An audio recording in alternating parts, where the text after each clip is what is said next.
Okay, we'll.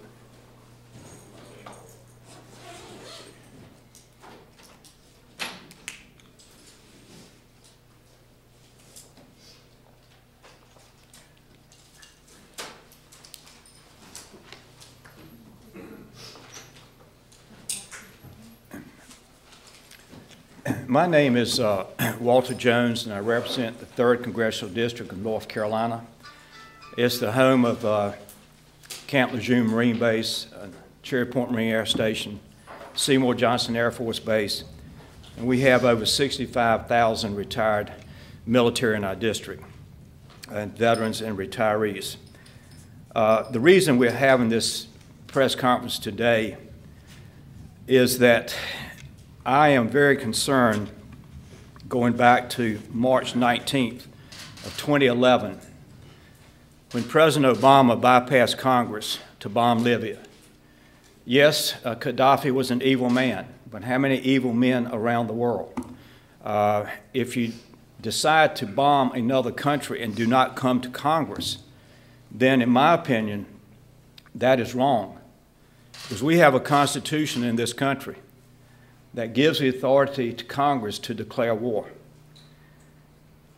I think about the fact that the president went into Libya, the chaos and the tragedy of that action. I would agree that Gaddafi was an evil man. He needed to be removed, but not by our country, by going in and deciding to bomb Libya. It has led to chaos in Libya. It has led to the death of an ambassador, 3 of our military who were trying to protect the ambassador. So we have initiated, and one other point very quickly. I was so taken back when I was listening to C-SPAN driving home to Eastern North Carolina on the radio when, and I'm going to paraphrase, when Senator Sessions from Alabama asked Secretary of Defense Panetta if he would come to Congress and ask for a declaration of war, or at least the support of a resolution to send troops overseas. And I'm paraphrasing now. Panetta basically said that he would go to our foreign friends first before he would consult Congress. Where is the Constitution? Where is the role of Congress? We have really become quite inept when it comes to sending our young men and women to war. So the reason that 6 members of Congress, myself, Ron Paul, Mo Brooks, Michael Michaud, Justin Amash, and Charlie Rangel signed a letter to the President, and I'll read just the first paragraph. We are writing to strongly urge you not to once again lead our nation into war without authorization from Congress. Your recent threat of consequences about Syria use chemical weapons is eerie reminiscent of the calls for war with Iraq to deal with their weapons of mass destruction. Reminiscent, I'm sorry, I couldn't say the word just a moment ago. We would like to remind you that the power to declare war remains vested in the United States Congress. No resolution from the United Nations or NATO can supersede the power carefully entrusted with the representatives of the American people. If your administration believes committing American troops to Syria is essential, the case must be presented to Congress. Outside of an actual or imminent attack on America, the only precursor to war can be authorized by Congress. We call on you to abide by our Constitution and rely on our country's representatives to decide when war is necessary. There's no greater responsibility than to send our sons and daughters to war. That responsibility remains with the United States Congress. I must say that I sincerely believe that the President, if he is going to send our troops or a number of our troops to Syria, it must come to Congress for a debate and hopefully a vote of yes, we agree, or no, we do not agree. That's the purpose of the letter. One other point, and then I'm going to introduce Jeff Steinberg. Veterans for Peace oppose intervention in Syria. I hope you will get a copy of this. I am not a veteran, so anytime a veteran of any war speaks out, I want to say thank you first for your service to our nation, and secondly, I want to say thank you for getting involved in this policy decision, because no one understands better than someone who's been to war the pain of war. And it reminds me, quite frankly, of Rudyard Kipling wrote a book about the epitaph of war, or a poem, and his son was killed in World War I. Prior to that, Kipling had been a very strong supporter of empires around the world built by England. But when he lost his son, it changed his whole attitude. And the one sentence quote, "If they ask why we died, tell them that our fathers lied." I mentioned that today, not to say that the administration is lying. I want to make that clear to the press here today. But Iraq was an unnecessary war. The continuation in Afghanistan is unnecessary. And we do not need to get involved in the Syrian situation. Diplomatically, okay, but let's not jeopardize the one soldier, one Marine, one Navy, one airman. It's just not worth it. With that, again, I want to close. I'm not going to read from you. This is a great, I hope we've got handouts. I hope you will pick up the Veterans for Peace Opposes Military Intervention in Syria. I hope you will pick that up. And time just right, as I conclude, come here, Mr. Rangel. This is a man that I have, you're coming up in just a minute. This is a man, just stand here, Charlie. This is a man that I have the utmost respect for. He has been a friend of my father, who served here 26 years ago for 26 years. He's extended that friendship to me. And I don't know a man, he's a veteran of the Korean War. And his being here today means so much to our nation, to our concern about sending our young men and women to war without Congress taking action, that I am pleased to introduce. And after Mr. Rangel speaks, Jeff Steinberg will come forward. I am pleased to introduce Charlie Rangel. God bless you, sir. Thank you for being here. Well, I thank you for relieving some of the guilt that we as members of Congress should have, knowing that day after day, week after week, your moral voice will be heard makes it difficult for a lot of us, because we're here to uphold the Constitution.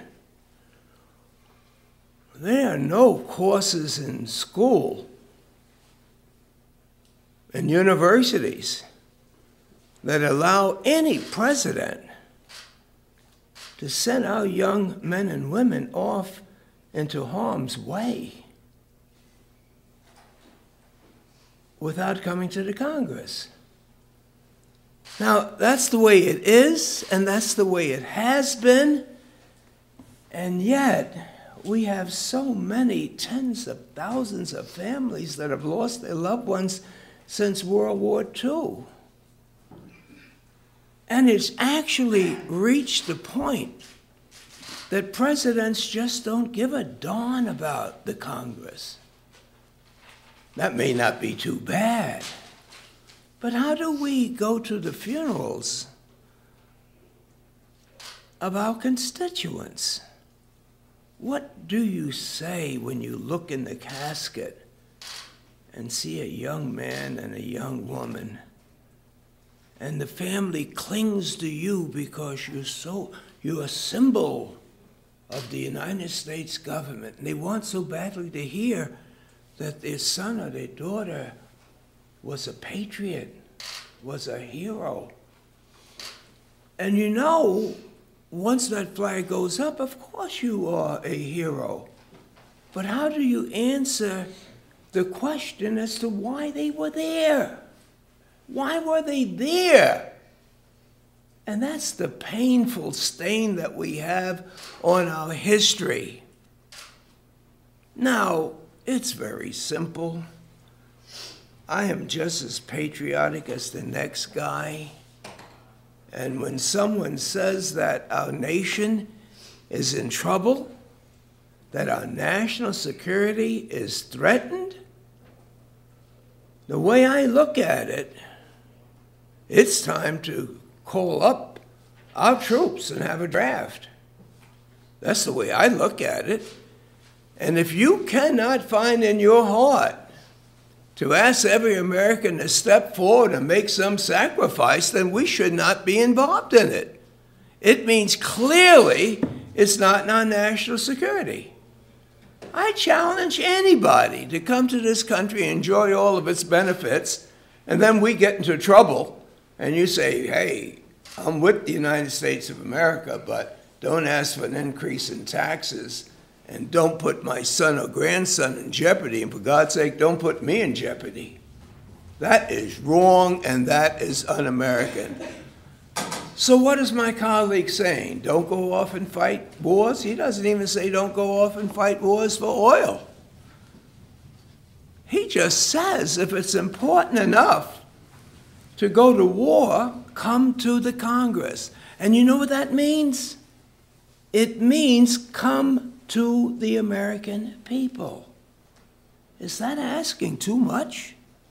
To say before anyone gets hurt, wounded, or dies, that we asked our people back home, do you think it's worth it? And so let me thank you and your dad and everyone for coming out. It's remarkable, the small number of people. I couldn't even find this room. Honestly, when I saw Cannon, I thought it was in 345, the big room. And if sending men and women off to combat is this important, then I end up in saying, where are the ministers? Where are the rabbis? Where are the imams? Because I hear their voices with same-sex marriages. Oh, it's a terrible thing. Oh, the world's got to come to an end. I hear their voices with men who like men and women who like women, and that's got to break up marriage in the United States, what's left of it. And I know they bless guns wherever the guns go. And I know the chaplains, they carry guns too, just in case some of the enemy gets in God's way, you shoot them. But on this issue, human beings that are born, I would like to believe that they would think it's outrageous, immoral, unconstitutional.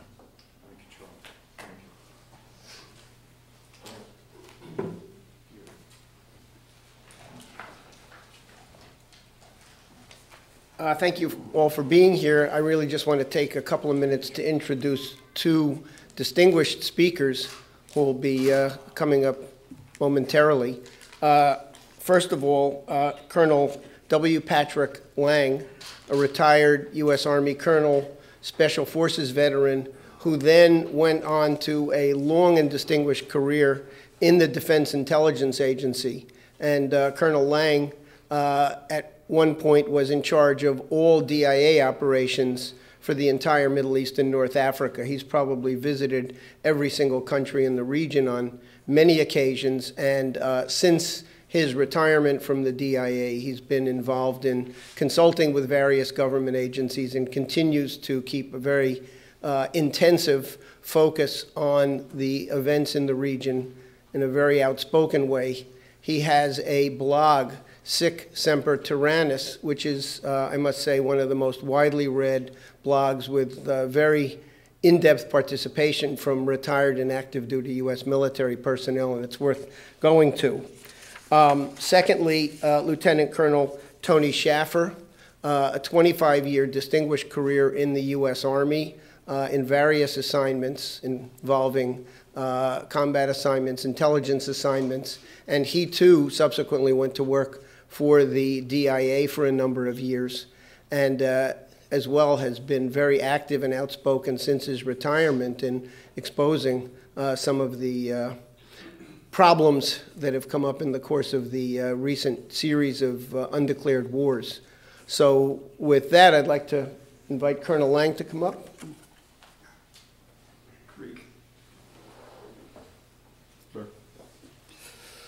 Good morning, folks. I've been afflicted with something called Bell's palsy the last year, so if I get a little indistinct, please bear with me.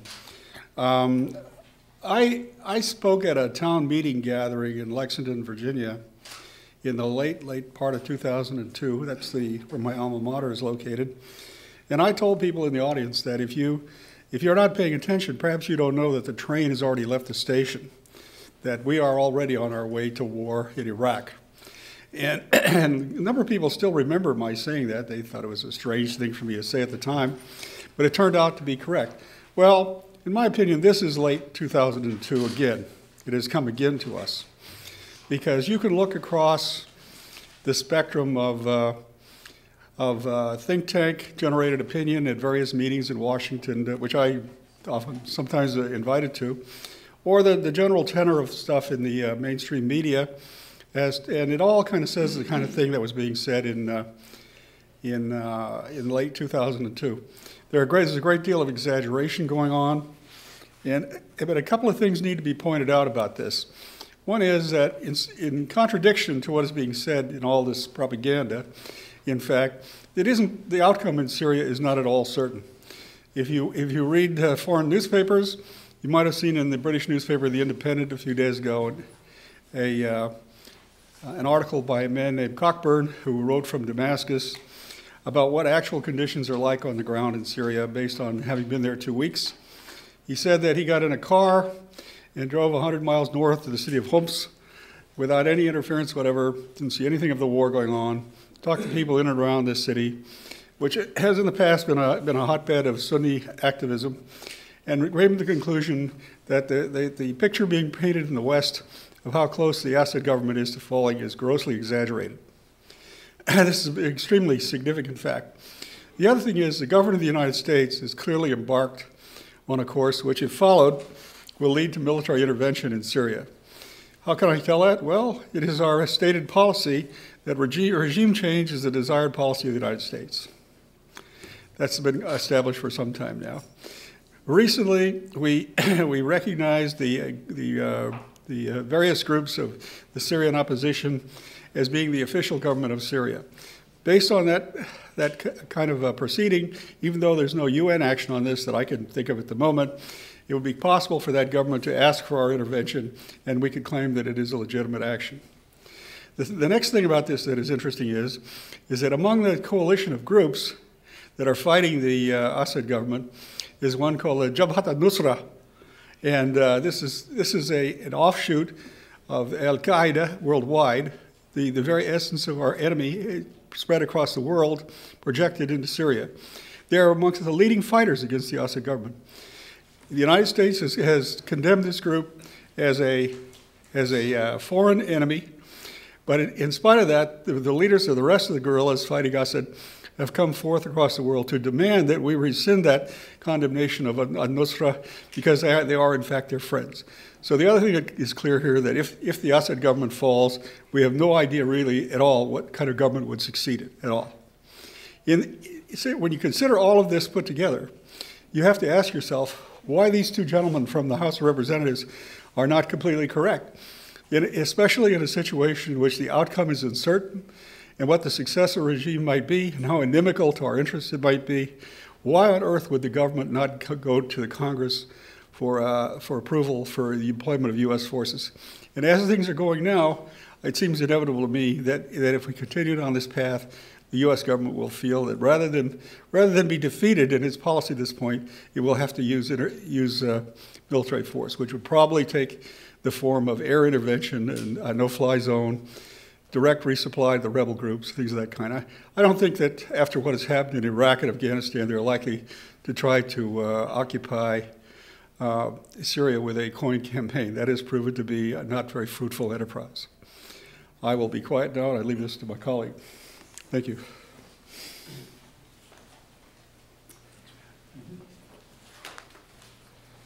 Morning, I'm Tony Schaefer. Thank you for this opportunity to speak. Yesterday, I listened to SecDef Panetta very hard. As a matter of fact, I was driving and he had made comments at the National Press Club, and he called for Congress to do the right thing. And what he really meant was to write a blank check so they can continue to do whatever they want. I would find it almost insulting from a former colleague that they're calling on you just to blindly fund what they're doing. And that's, I think, part of the problem here. We're talking about a complete lack of accountability. What Pat said is absolutely correct, and let me go through some other factual issues here that I believe are at play that we need to be concerned about. First, the strategy. The strategy that Sec Def Panetta laid out yesterday, I again listened hard, and I didn't hear anything about how Syria fits into any of that, any of the so-called reasonable cuts they want to make and focus they want to do on 21st century security. Let me be very clear here, and it's something I've said in other interviews.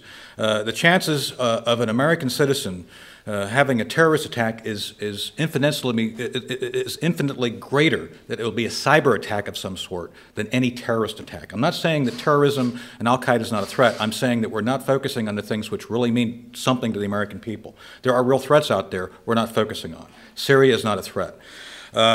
There are issues there that we can deal with, we should deal with, but again, it's not something we as the American military should be intervening in. Within the context of the current situation, we have to look at what happened in Libya. Libya was a functioning country, for better or for worse, run by a madman, absolutely. But the fact is this, he had weapons that are concerned, he gave some of those up. My old friend, Congressman Kurt Weldon, was involved in that a few years ago. And the idea was Gaddafi had turned a page. As a matter of fact, he was actually helping us in the war on terror. And yet somehow we decided, well, it's time to cash it all in. And now we've let that country in chaos, where militia, literally, are the ones running the show. I don't know how that's good governance. I don't know how it's in our best interest to create that level of havoc. Of the 20,000 surface-to-air missiles, which Gaddafi had, about 15 are still floating around out there. And let me be very clear about this threat. These missiles are not military grade. Most aircraft now could easily fend off an attack of an SA-7. They have countermeasures. Civilian aircraft do not. So frankly, the only thing these 15,000 surface-to-air missiles can be used for is terrorist attacks against civilian airliners. So this is what we let loose and is still out there as a dangling participle in the larger question of national security. Within the context of the strategy of what we're trying to do as a country, again, I don't know what's there for us. I look back, I'm a Reagan conservative, and I look back on the lessons from Lebanon and the Marine barracks there. As tragic as that was, we got the message pretty quick. We probably shouldn't be hanging around somewhere we're not wanted. And I think that's what we're doing here. There's some other recent lessons which we have not learned well, which we need to look at more closely. Afghanistan. The very networks we used against the Soviets during the Cold War, the Haqqani network in particular, has now been used to great effect against us. And somehow we don't get that message. And we're doing the same thing here. We're stirring up trouble. We're actually looking at allying ourselves with groups who, as soon as they get our support and they win, they're coming after us. And again, how is that in our interest to do that? The moment you take one side, you've alienated someone else. So again, we should look at this as strategy. What does this really mean? What will be the secondary and third order effects of our decisions to intervene or use military action? It's not in our interest to do so. Our job as the government, as the military, is to protect the American people. The other thing is constitutionality. Let me hit that real quick. And I'm with Representative Walter Jones here and Representative Rangel, two dear friends I consider very close to their attitude about the Constitution. Accountability. There should be a debate. I'm a warrior. My job has been, for better or for worse, to defend the country for the past 30 years. And ultimately, a warrior's job is to not fight if you can avoid it. But if you're called upon to fight, to do it effectively, efficiently, and quickly, to get the job done so you minimize innocent life. Part of the deal here should be, as Representative Rangel brought up, is how do we talk to the parents of kids who have fallen in combat? What is that justification? This is why Congress, for better or for worse, has to be part of that debate. It's their job. It's the constitutional duty of this body to look at why we're doing what we do. They write the freaking checks. They're our board of directors. Therefore, the board of directors should have full access to all issues relating to the good order and discipline of our military actions in this nation. There's no wriggle room on this. It's very clear. And this is why it's so important that these members and their courage should be recognized for what it is. It's doing the right thing when others will not. So this is something we all should call upon a better of our politicians, better of our leaders, for accountability. I'm not saying we shouldn't fight. As a matter of fact, I devoted my life to fighting good fights. The idea here is we should have a debate that involves everybody, the American people, for any military action we decide to take. Last point, cost. When you look at the cost of this, again, I could almost, let me be totally blunt, if we were going to invade Syria and enrich the American people with wealth beyond imagination, you know, maybe I could see that. But it's not going to happen. There's no such thing as a good war for purposes of profit. I think we learned that out of Iraq. So we need to look at what's in our interest as the American people? What will happen? What will happen if we do something to support one side and the other side takes offense to that? So again, to close on this, to look at the issues for what they are. We need to look at accountability for action, looking at why we do things when we do it, bringing in Congress to debate the issues. And if the call is after a rigorous debate to go, then we go. We salute smartly and move out and do what's necessary to defend the American people. But in the meantime, that debate has not been had in any of the past conflicts within the past 4 years, frankly, even a little bit beyond that if you think about it.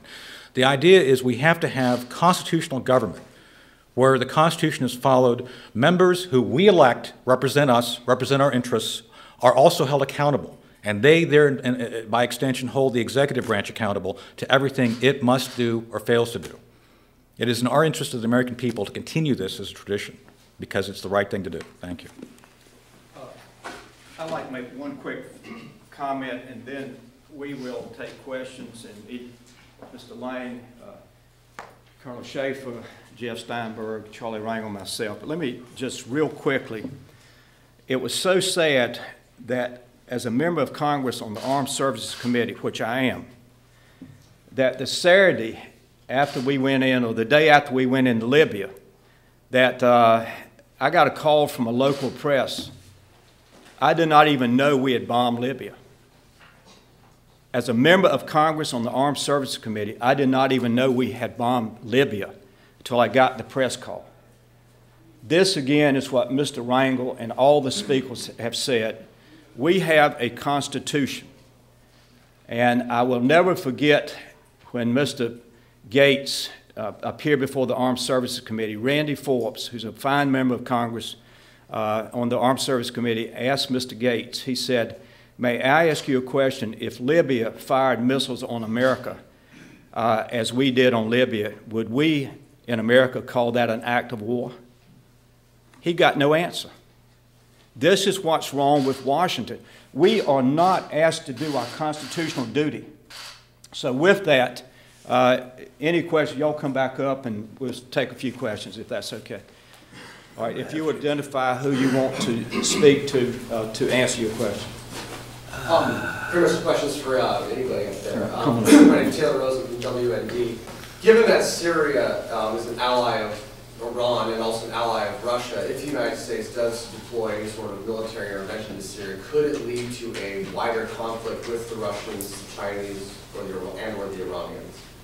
I'm glad you asked such a complicated question because I haven't the slightest idea.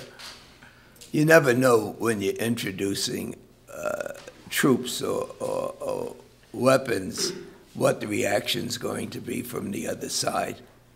And it's that reason why we have to explore and be given answers to those questions that you're raising as to what is the downside in introducing our kids to that type of danger. And so I can't answer a question. These are the questions that the Congress should always be asking anyone, any president who says we should be prepared to introduce troops. I'll speak very quickly. This is the whole issue of we do not understand the unintended consequences of our actions. And this goes way back to the Iraq War. And we have been neutered as members of Congress when it comes to a commitment of our young men and women to die. It's just sometimes unbelievable. If anybody else would like to speak. Yeah. Well, the paradigm that's being used in the government now is that U.S. intervention would lead to a rapid fall of the Assad government and then a coherent, friendly government installed. Nobody knows that to be true at all. In fact, if you know anything about the history of warfare, look at the beginning of World War I, things like that. Once things begin to slide and come apart, you have no idea where it will end up, in fact. Whether you would have But it is likely you would have a prolonged war because the Assad government is not about to fall at all. It has considerable means to continue, and the Russians and the Iranians are so far standing firm behind them. So we have no idea what it would lead to. It could lead to a prolonged regional war. It could lead to something even more dangerous, in fact.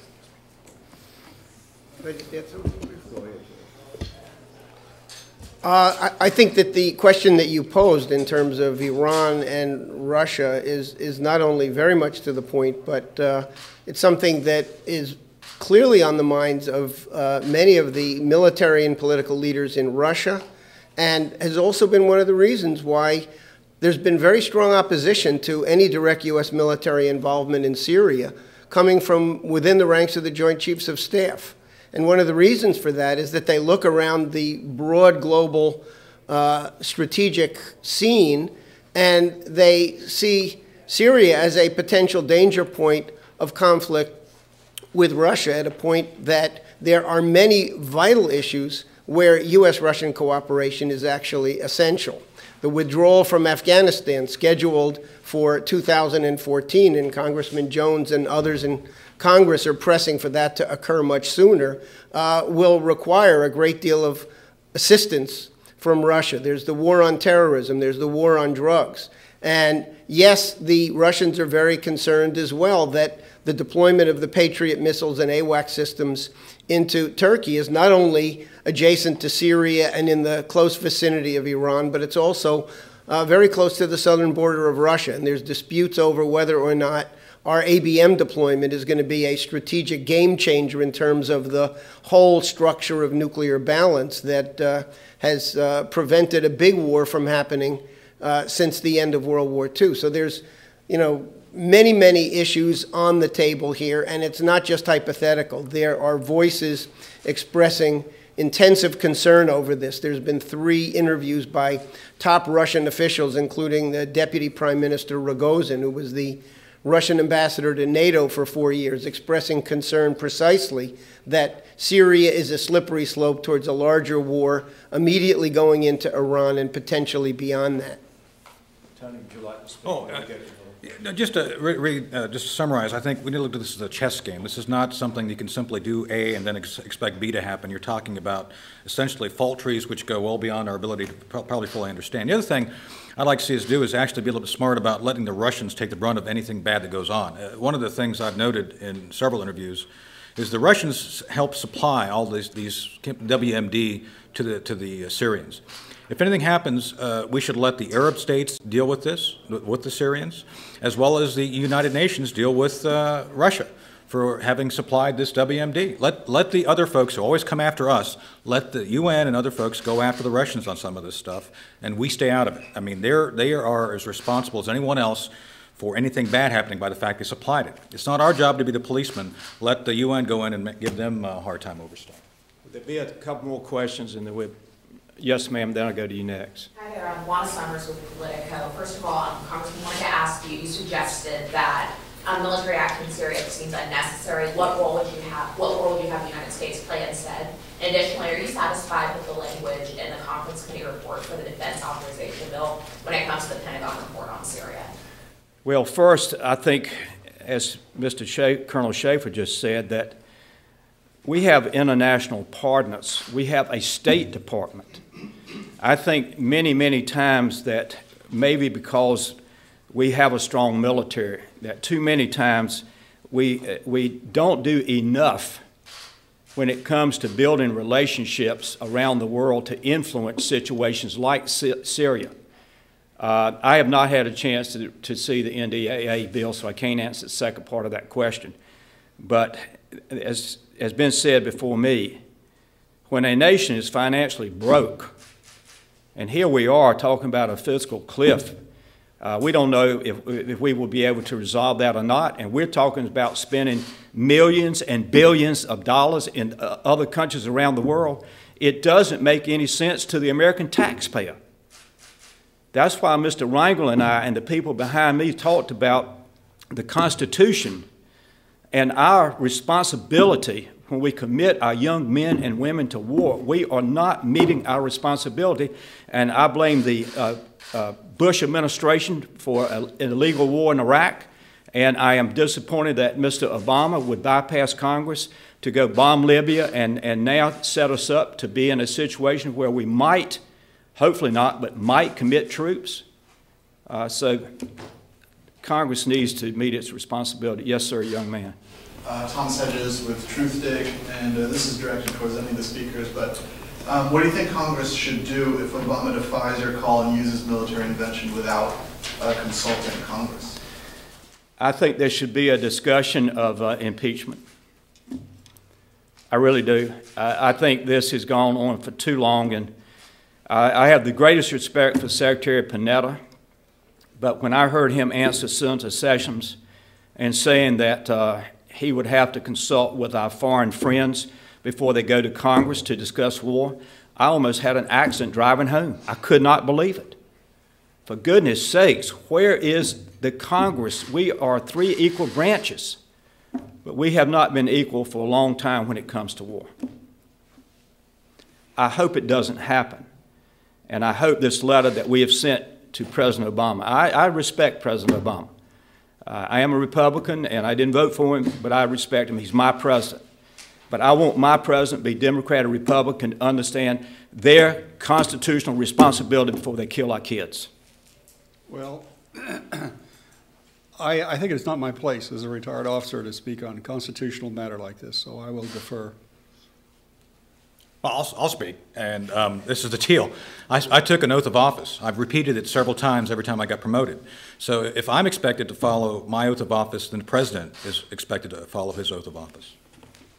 We'll take a couple more questions if you have them. If not, we'll bring it to a close. One more question, or anyone? Before proceeding, are you going to be available for one-on-one interviews afterwards? To say? If you're going to be available for one-on-one interviews afterwards. Oh, sure. Any well-done will be. Well, let me thank each and every one of you coming today. Please, with your friends, do not let the Congress not meet its responsibility. If we're going to make any type of movement that could be seen as a military movement, Congress must be part of that discussion. Thank you for coming, and Merry Christmas.